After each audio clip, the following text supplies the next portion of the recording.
Hello! Happy New Year! Welcome back again sa aking YouTube channel. I'm gineerbens. At kung kayo ay bago pa lang sa aking channel, ko po'y gumagawa ng mga video tutorial and construction related videos. If so happen that you're looking for those type of content, you can actually subscribe to my channel, itap mo yung notifications bell para ma-update ka every time na meron tayong bagong upload, just like this video. And, i-mention ko lang, merong nag-comment sa akin na di raw nila maintindihan yung mga sinasabi ko dahil ang arte-arte ko lang magsalita. Ganito talaga ako magsalita. Anyway, so ang ating episode for today would be the continuation of our video from the previous or the latest upload. At ito yung ating part 2, yun nga yung na-mention ko last time. At ito yung step-by-step guide kung paano tayo mag-apply sa Special Housing Loan Restructuring Program ng Pag-Ibig. So kung nagpaplano kayo na mag-apply for this program, then pwede nyo itong sundan, itong step na to para mas sigurado kayo sa process na gagawin nyo. Anyway, i-roll muna natin yung aking intro.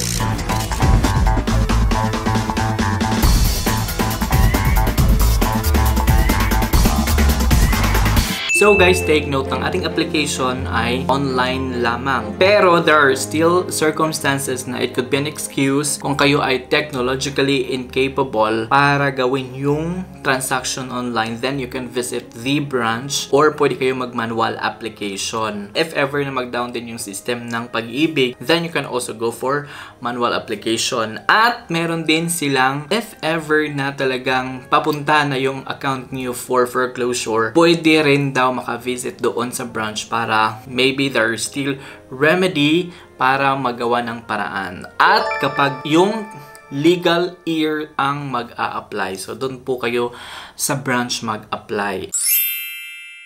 Anyway, for this video, we will be focusing on online application. So first, punta po tayo doon sa website ni Pag-Ibig ang www.pagibigfund.gov.ph. After that, i-slide mo itong kanilang advertisement, i-click mo yung learn more, then ma-redirect ka dito sa Special Housing Restructuring 2. Then i-click mo itong how to apply at ma-redirect ka dito sa Virtual Pag-Ibig HLR Reminder.aspx. So sundan nyo lang yung ating gagawin dito sa ating presentation. Unang-una, i-check mo itong data privacy, then click mo itong proceed. After that ay mapunta ka dito sa apply for Special Housing Loan Restructuring 2, wherein you will be required ng isang valid ID with signature, and then you will take selfie photo with your valid ID, showing your valid ID. So ano nga ba yung mga valid ID na require or acceptable dito sa Pag-Ibig? So ito yung list ng valid ID: passport, PRCID, SSS, GSIS. So you can go through from those lists, make sure na you are actually having those at least one ID to present as your ID na gagamitin sa transaction. Then you will take a selfie photo with your ID. For example, ito yung ID nyo. So gaganyan kayo.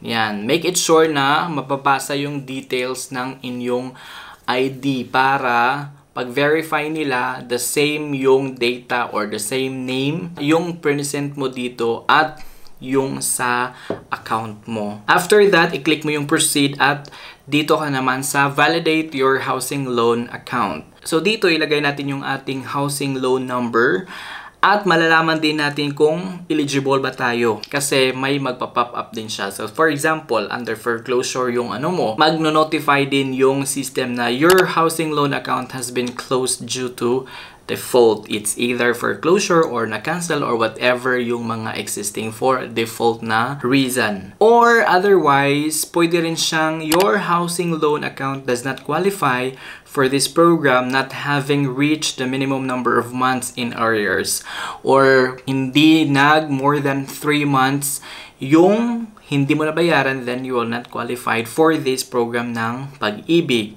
Pero kung okay naman at walang problema, then mag-appear yung pangalan mo. Make it sure na yung ilalagay yung mobile number na na-require dito at yung email address ay active.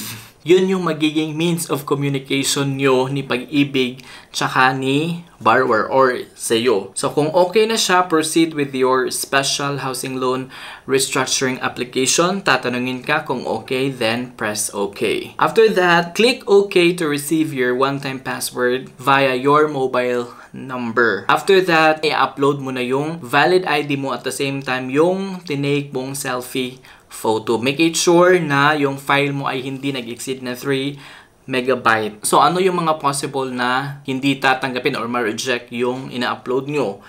Pwedeng ma-reject yung in-upload mo if yung valid ID hindi nakita, it's not shown properly sa selfie photo.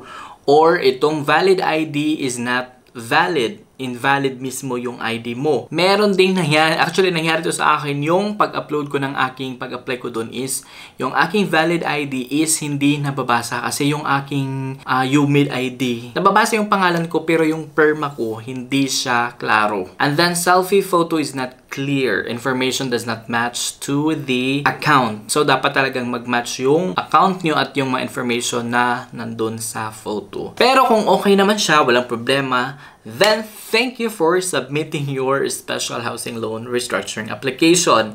So, bibigyan ka ng reference number. At ito yung magiging reference number mo if ever na meron kang updating or whatever na gagawin mo. So, done. Then, makaka-receive ka ng text message with the link.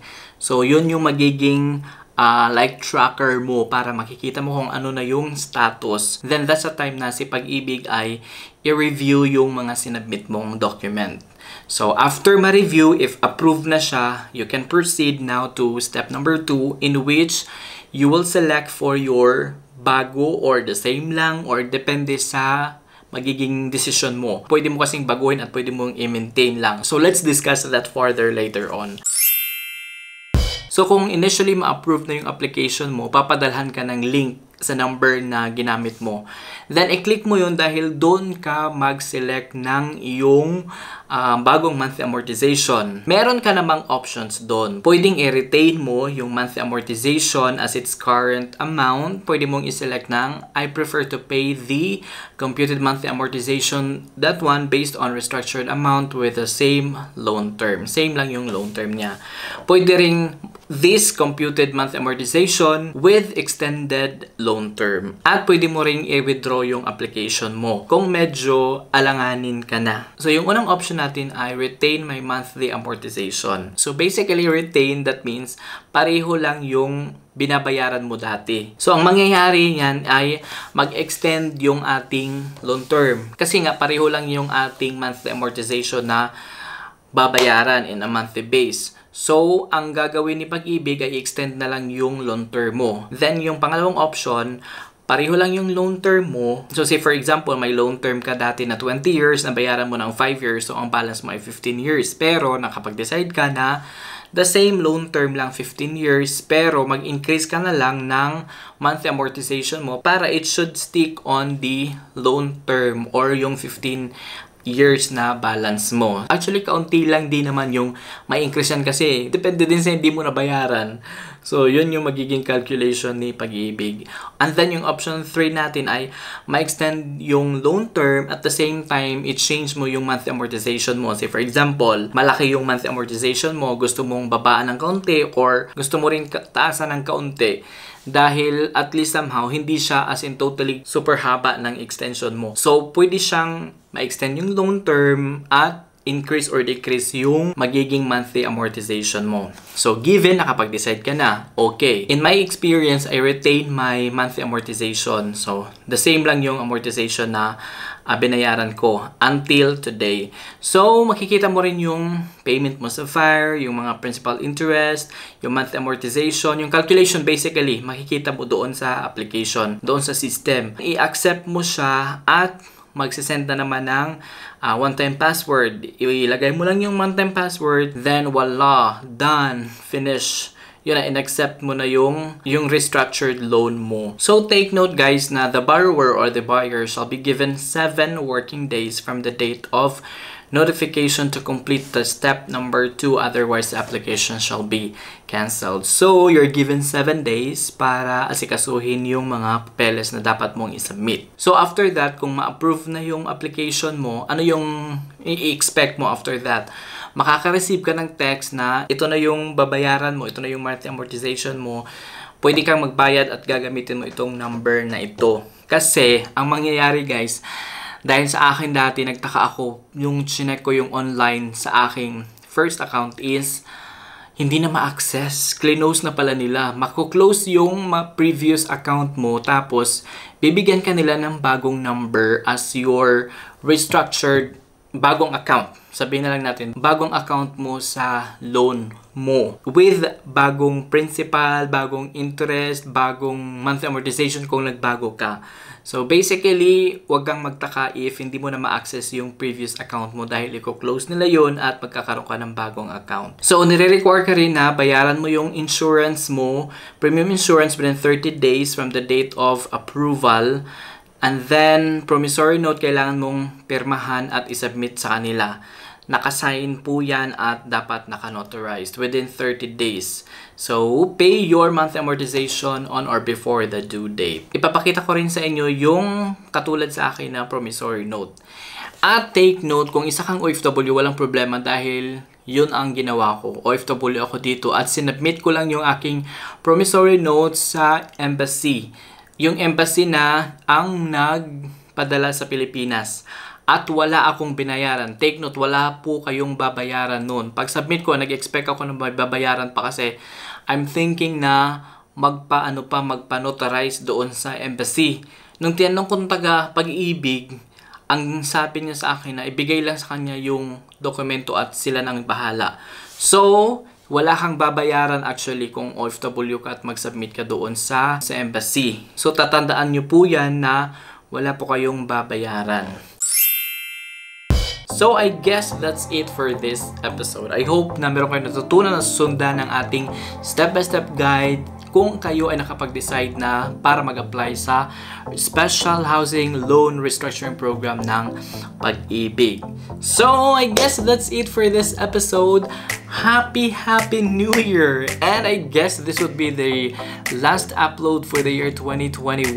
And I'm looking forward for your support in the next year, 2022. And we're hoping for the prosperous new year na talaga itong 2022 wherein we can do more. So, I guess that's it for this episode. Have a great day and Happy New Year and God bless. Bye! Watch me through the